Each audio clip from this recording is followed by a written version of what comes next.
The Cleveland Cavaliers select Evan Mobley. Has been a historical franchise in this league for years. We have a trade to announce. The Boston Celtics select Jason Tatum.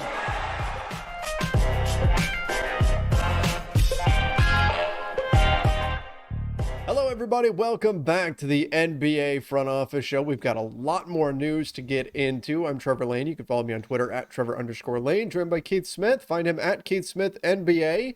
And do us a favor, we're right on the cusp of hitting 15,000 subscribers. Hit that subscribe button if you haven't done so already. Make sure you turn on notifications as well so you get notified when we put out a new video. And if you're listening to the podcast version of this, follow us over on Apple Podcasts, Spotify, or wherever you listen to podcasts. Keith, we've got a decent amount to get into, and we kind of have to kick things off with my Lakers. Can't say I'm disappointed. No, I mean, they're making news, right? Are. It's well, they're making news-ish, I guess. Kinda. One is real news and one is kind of news, but the kind of news is probably bigger than the real news, so we should probably start there. Yeah, let's go there. So Mark Stein, who has been all over this story on his Substack, gave us some info today about the John Wall for Russell Westbrook trade swap. There's been quite a bit of smoke about this. He's essentially said it's on the table. It's on the table for the Lakers if they want it. It is Russell Westbrook and the 2027 first for John Wall. According to Mark Stein, the Lakers say no.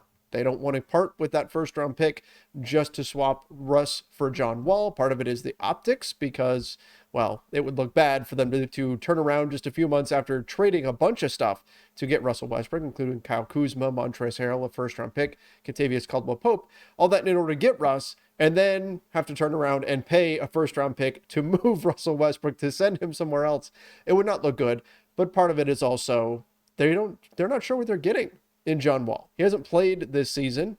And then on top of that, there is some belief that Russ, if he's playing with AD and LeBron James, can indeed pick things up in the second half of the season, as he has done historically. And the Lakers, well, they haven't had those three together for most of the season either. So for all those reasons, apparently the Lakers are saying no to that deal as of this moment. Do you think, is that the right move, Keith? Declining that, given the Lakers' limited trade assets? Yeah, I think so. I would not do it. It's just too hard, as you mentioned, without knowing what you're getting in John Wall. We haven't seen him play in nearly a year. When he did play last for the Rockets, he was a part-time player, and he wasn't really all that good there. I can't imagine a year of relative inactivity has kept him, really ready to go or anything like that. So yeah, I think that is the right move for the Lakers to say, no, that just becomes too much. Now, where this could change, I think, because clearly I truly think Mark Stein's probably spot on with this, is right now, both sides know, hey, let's revisit it. If everything goes crappy over the next 2 weeks for the Lakers, and they're like, we just have to do something, you may be able to get the Rockets to come off that demand of getting a first round pick too, because what could ultimately happen there is you could say, hey, you can buy him out and save however much money, where Wall has held firm. He will not do a buyout. And I think what the difference is Wall's probably looking at minimum contracts from here on out, at least probably for a year or two until he really proves he's worth more, where Westbrook, that's not going to be the case. Someone is still going to give him, at the minimum, their MLE at some point to play for him. He's shown enough to do that. And that's why you kind of leave it on the table from that side. I also think the Lakers are right in saying, hey, let's just see what it looks like with kind of a full-ish roster. I know it's not fully there because Kendrick Nunn's not there, but it's close. This is about as healthy as you're probably going to get. Because this is not me taking a shot at the Lakers thing. This is by the time Nunn is back, someone else will be out. That's just how it works in the NBA at this time of year. So yeah, run with it. Run with it and go and kind of, see what it looks like here, because that's not any kind of, sure thing upgrade or anything like that. That's just not worth it. Always something that you can revisit in the summer as well. If you're the Lakers and you decide, okay, we gave it a shot and it just didn't work, it's something that you could revisit, because they have essentially, they're really close, but the same contract.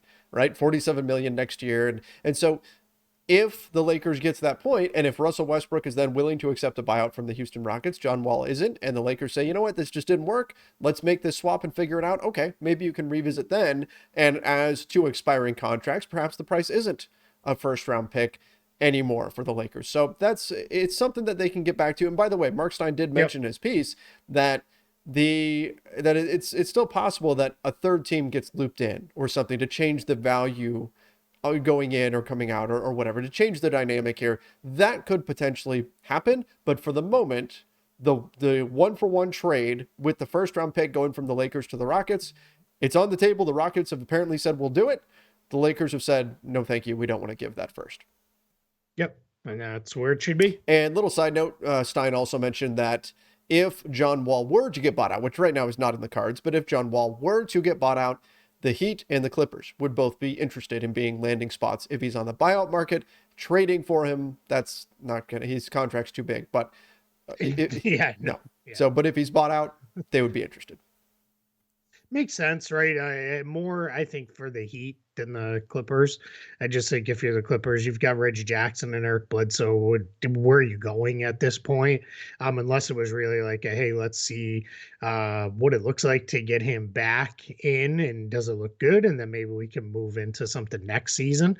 That maybe could be the direction you could go if you're the Clippers. But the Heat, he would come in and be, just another reclamation project for them, where they could get guys back. And if I'm a veteran or I'm a young player who needs some polish on my game to step up and become an NBA guy, Miami's probably the spot. Yeah. The way they are, cranking out guys. Let's just get into it now. Reclamation project in progress. That was a tongue twister. Victor Oladipo sounds like he may be back next month. Sounds like his workouts have really ramped up, and he's starting to look pretty good for the Heat in those workouts. And we'll see. We'll see if he's kind of got anything left in the tank and what he can give them. Miami, if we go back to the offseason, because it's been quite a while, I think, since we've talked Victor Oladipo, they signed him to a 1-year minimum deal. But what that did was, it was basically, hey, we're going to pay you a couple $1 million to rehab and try to get right. And then if you do, we've got your bird rights, and we'll sign you after that to a new contract. So let's see, ultimately where that goes with Oladipo. But yeah, maybe a little reinforcement coming for the Heat. And just to add a little more fuel to the fire, John Wall is indeed training in Miami as well. So, doesn't necessarily mean anything, but right. Yeah. I mean, a lot of guys do, but yeah. Yep. For sure. The deal that actually happened for the Lakers, Stanley Johnson got the Lakers 15th roster spot, got a full deal, guaranteed for the remainder of the season, team option for the second year for Stanley Johnson. We talked about this, Keith. We said that if we run into this scenario where you've got all these players coming in, replacement players coming in due to health and safety protocols, the silver lining is there are guys who are going to get opportunities that otherwise would not have. And some of those guys are going to do well enough to where they're going to win themselves a spot in the NBA. And that is now what's happened with Stanley Johnson.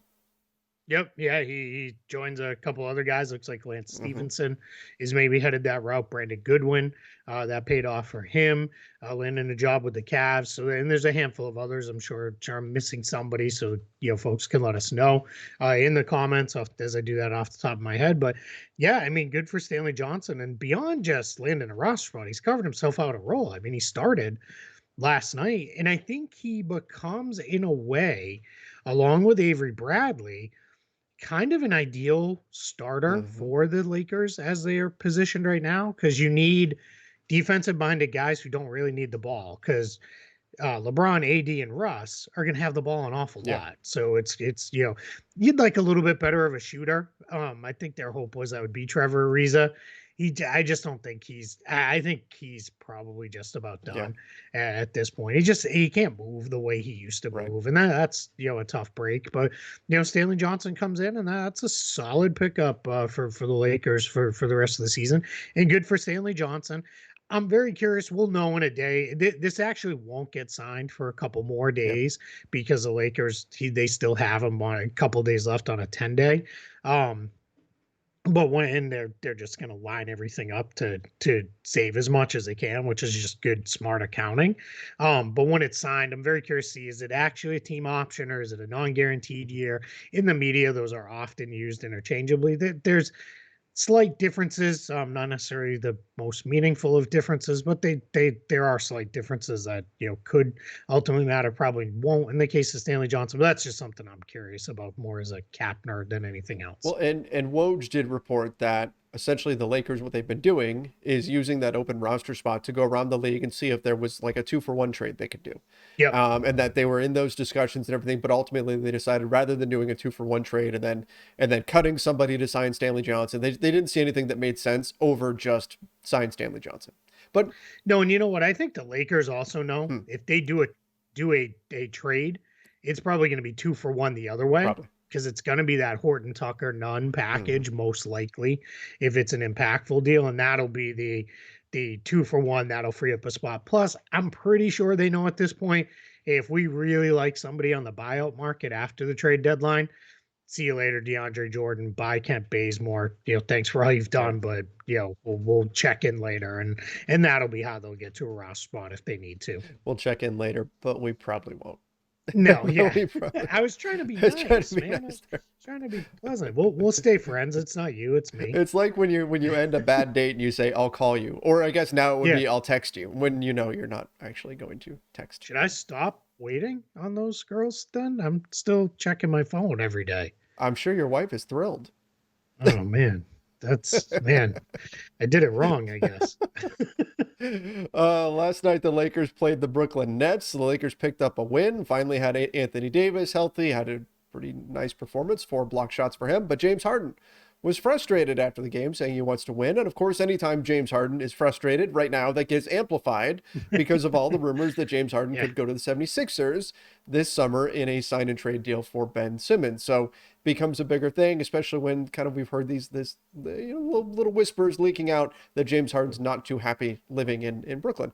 So interesting there that he's frustrated, but again, I would expect basketball players to be frustrated when they lose a game. If you're a professional athlete and you're competing and you want to win, frustration after a loss, I think that's par for the course. But given all the other things that are happening on the periphery of this, that's where this becomes a little bit more newsworthy. Yeah, and unfortunately, this is now going to be a story until the trade deadline. It'll probably go away for a little bit, and then it'll pick back up towards the end of the season. When free agency starts approaching, that's when we'll start hearing more questions asked to James Harden. And it's just the reality of where it is, unless he completely puts it to bed and says, nope, I'm not going anywhere but Brooklyn. Even then, people will still not believe it. That's just, how it kind of works in today's world. So, let's see. But, you mentioned, I like you slipped in that the Lakers got a win. I texted you this morning and said, it's a rarity. We both wake up coming off wins with the teams we cover. And the Celtics got a win last night. It was they were up by 60. Well, I was going to say, I saw they were up by 50 at one point because I'm watching the Lakers game at the same time. What did they finally end up winning by? 53. Oh my goodness. Yeah, I think it was 53 at any rate. Yeah, it was something close to that, I guess. It was bad. 53, 128 to 75. So I go over here to like the ESPN box score, right? And it gives you top performers and it gives you the top performer for both teams. I haven't clicked into the box score yet, but the top performer for the Kings is Tyrese Halliburton with 7 points. Yeah, no, but that can't be right. I guess 7 points, 5 boards, 7 assists. Had 11. He was the only King that got into double figures. Oh my goodness. Yeah, Jaylen Brown and Jason Tatum almost outscored the Kings by themselves, and they definitely would have if they had played at all in the fourth quarter. Jeez, wow. Yeah. Have the Kings anger traded anybody yet today? Like just a rage trade? Yeah, we haven't seen it yet. That hasn't happened. Let's go to that though. Sam Amick of The Athletic in the Athletics NBA podcast reported Utah Jazz are interested in Harrison Barnes. So add yet another team to the list of teams. It is starting to feel like this is the year Harrison Barnes gets traded. I think there's a good chance he gets moved. You put that out there on Twitter earlier today that it's been kind of quiet on the trade front. Mm-hmm. Sometimes there is a calm before the storm. where teams Sure. hunker down and they start really getting Yep. serious about talks and things like that. But I forget who it was. Maybe it was, who was it that responded and said, Eric Eric Pincus. Pincus. Okay.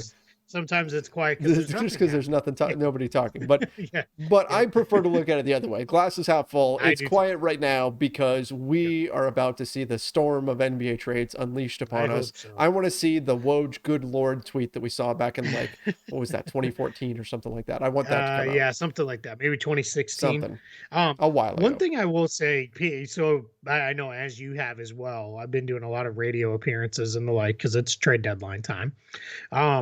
One of the questions that I continue to get asked is it going to be a busy trade deadline? And then the invariable follow-up is why? I do think there's a chance we see a lot of action. And there's kind of three things that point me to that direction. One is it's a very poor free agent class. And the best free agents seem unlikely to change teams. It seems like they're going to stick right where they are. The next is there's only three teams, and I just finished a round of cap space projections, pre-trade deadline cap space projections. Only three teams project to have cap space: Detroit, Orlando, and San Antonio. And they're about 20, or about, let's go in the right order: Detroit 30 million, Orlando 25 million, San Antonio 20 million. So that's not even enough to really go fishing for major free agents. Then the third thing is the league is wide open.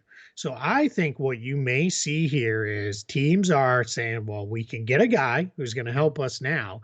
In the case of someone like a Harrison Barnes, we also get him for next year too, which is pretty good because we have no ability to get somebody that good anyway. So I do think that there is a chance we see a pretty active trade deadline. In order to get there, we just need a couple more sellers to get on the market and move things. But I think we're starting to position in that direction. That would be a lot of fun. Certainly would be. Absolutely. All right, let's get into some injury stuff here. So Tim Hardaway Jr., broken foot. He's going to be out a while. Fifth metatarsal, I believe. Am I saying that right? But that's what he broke, and he's going to be out for a while with that injury. That's rough because we've heard some trade package. I mean, beyond just it's rough because you lose him on the floor, but we've also heard trade packages from the Mavs side that have included Tim Hardaway Jr. That's probably off the table now. So he's going to be out for an extended period now. Derrick Jones Jr., because of course the Bulls are suffering more injuries. Now he has a broken finger. He's going to be out for a bit. I feel bad for the Bulls. The Bulls one is starting to get crazy here. Sorry, the puppy is he's trying to pull cords. It's his like new thing. So I think he's trying to unplug and shut us down. He's telling you it's time to end the show. What he really wants is he wants to go. But yeah, the Derrick Jones Jr. one, a couple reasons why that one just sucks. Another injury for the Bulls. Just, last thing they needed. You already have Lonzo Ball and Alex Caruso out long term. Now Derrick Jones Jr. is out. Patrick Williams is also out long term. So their depth has been hit. But that says to me, I think there's a real chance that they move Derrick Jones junior because a team trading for him isn't necessarily trading for him for basketball reasons. It's more cap reasons. And he's an expiring $9.7 million contract. So I think there's a chance he's going to be on the move before the deadline. And if you're the Bulls, this becomes, again, I'm going to repeat this phrase a lot. This is a no production lost trade because you're not going to have him for the next 6 to 8 weeks. So, you throw his salary in the mix and, go get somebody, Jeremy Grant, Harrison Barnes, or whatever. 9.7 million is a nice piece of salary matching to get there. Similar to the Cavs situation right now with Ricky Rubio as a contract that you could throw in to a deal like that. Absolutely. You're not losing production there. Man, the Blazers. Cody Zeller out 8 to 10 weeks now as well. Yikes. Yeah, I think most people are probably like, who cares about this? But it does matter. They're still, and they're still hanging. I mean, they've actually started to play kind of okay over the last little bit. I know they lost yesterday, but only by 2. And they had been, I think they had won 3 or 4 in a row before that. And if they were to move Yusuf Nurkic, at least then you kind of had Zeller there and you're, coming through. He was having a productive year as a backup center. So, my guess is this long, he's probably done for the year. at this rate. But yeah, you're right. It adds up. I mean, and eventually you're playing guys who probably aren't really NBA players at the back end of your roster, and that wears on everybody eventually. They have won 6 of their last 9 games. Yeah, That's pretty good. That's Mhm. pretty good. But yes, it does start Yeah. to Yep. wear you down. Yep. Usman Garuba for the Houston Rockets. He's out due to right wrist surgery. He's a guy that I liked a lot. His defensive potential heading into the draft. I Yeah. liked what in terms of just timing, positioning. He's just very good at that kind of Yep. stuff. And I kind of geek out over defense stuff like that. So I liked him. I think we all got kind of excited because it was with him too. There was that he in the lead up to the Olympics, he had defended Uh-huh. Kevin Durant so well. So I think that was like jumped out. And what sucks about that one is Houston is not that they're not there already, but they're about to turn full on into this. It's about development Tank now. apocalypse. Yeah. And yeah, yeah, kind of. And then what you can do there is you can say, all right, we're gonna go with the kid. We're gonna throw him as many minutes as he can handle, the rest of the way, and see what it looks like. Especially if you trade or shut down Eric Gordon or Christian Mhm. Wood, all of a sudden it's like, oh, your back's a little sore, you're out for a week or whatever the case is. That just frees up minutes, and now that's gone. And anytime you're a young player missing developmental time in a rebuilding season, that's just it's just time lost that you just don't get Yeah. back. Yep. So not good for the Houston Rockets or for Usman Garuba. The last thing though, Collin Sexton, maybe not Yeah. done. Could be back come playoff time for the Cavs. Now I Yep. do wonder though, because we've heard his name out there too, like in the Ricky Mhm. Rubio vein, right? That if they can move on from Ricky Rubio and the team might still want that contract they use as an expiring deal and all that. Collin Sexton teams might be interested in him. I wonder if him potentially coming back for the playoffs does anything to trade negotiations that could involve him from a team that wants to get him and then pay him this offseason. Yeah, it could. My guess is if you're a team acquiring him, you're content to say no, just stay out. Yeah. We don't need you to come back. But if you're a team that is really kind of looking to say, man, we want you in that mix, then I think then you're probably, you're maybe more excited to get him, I guess. I'm starting to wonder if the Cavs, just given the uncertainty around Ricky Rubio, not for the rest of this year, of course, we know he's out, but going forward, and the fact that they're better, I kind of wonder if the Cavs are like, hey, let's just keep him. And then maybe we get him back this year. If not, and then maybe we work something out and we figure this all out. They're not going away. It's funny. I said this morning on a radio appearance. Somebody said, who's going to fall out in the East? And they're like, is it Cleveland? And I was like, not at this point. I mean, they're 8-2 in their last 10 games. They're 10 games over 500. They're a game and a half out of the 1 seed. And it's starting to get a little, absurd with the amount of guys who are out. But the reality is they're just good. And they're also too, as you look at their overall profile, they're not one of these teams. Oftentimes, especially with these kind of out of nowhere teams, you look at it and you be like, oh, they've lost 2 home games and they're horrible on the road. About even 14-9 at home, 15-10 on the road. They're just a good team. They're getting it done. They're getting it done. And you're right. You look at what's really absurd is the Eastern Conference, the top 6 seeds. Yeah. I mean, any of those teams, any of the Miami Heat in the first place, they are a minor losing streak away from dropping into the play-in tournament, and they're in the 1 seed right now. Right? I mean, that could happen depending on what other teams do. So this is they are I think there's a clear or starting to become a gap between the top 6 and then the play-in teams. You've got the Hornets are 4 games back. The Philadelphia 76ers 2.5 games back. Okay, maybe the Hornets can get back in the conversation there. But we're starting to see a break there. And the Cavs have shown, if you dig into all their advanced stats and everything, there's nothing that suggests that this is fake, that this is not something that's going to stick. So I agree. I don't think the Cavs drop out of this thing. And they're not buoyed by unsustainably good offense, because their offense is only middle of the pack. Their defense is very good. And once you've kind of proven in a season that you're a good defense, that generally does not go away. That usually maintains and sticks. And I mean that they're good. They've gotten through their injury bumps. Now, you lose one more guy, especially a creator of offense, you're probably at that point. I don't think it's enough to drop him out of the playoff picture, but I think at that point, your chances of making noise the rest of the season go way down. But but we're 2 weeks out. They may be a very, very unexpected buyer at the trade deadline. And you mentioned it before, that Rubio contract's just sitting there, basically begging now to be used in a trade to go get them something that could really help boost their chances the rest of the way. I think there's all sorts of interesting options that they can go with just because of the amount of that expiring salary for Rubio. And they've got all their picks. They could throw a pick in a trade if they really wanted to, if it was the absolute right guy. So yeah, I think Cleveland is let's keep an eye on that. This one broke while we were here.